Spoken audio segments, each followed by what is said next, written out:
Hello everyone, welcome back to our channel. Today I'll show you how to use Looker Studio with Google Sheets to visualize your data and create dynamic reports. Start by going to Looker Studio in your web browser. This is where you'll create reports and dashboards that make your data not just accessible, but actionable. Next, click on Blank Report near the top of the page. Choosing a blank report gives you a fresh canvas, which is perfect for beginners. You'll have full control to customize your report without pre-existing settings. A new window will open, prompting you to add a data source. Here, select Google Sheets. This connects your spreadsheet data to Looker Studio, opening a wide range of options for visualizing and analyzing your data. Choose the specific sheet or sheets you want to use. Make sure you're logged into the Google account that has access to these sheets.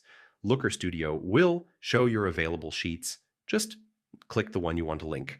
You may be prompted to configure settings like permissions or data range. Make sure access permissions are correct, especially if you plan to share your report later. Managing permissions properly keeps your information secure and organized. Once your Google Sheets data is linked, you can start building your report.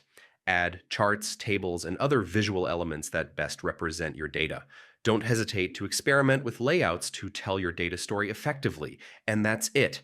By following these steps, you're ready to create insightful and impactful reports in Looker Studio using Google Sheets. Thanks for watching. Don't forget to subscribe for more data and reporting tutorials, and I'll see you in the next video.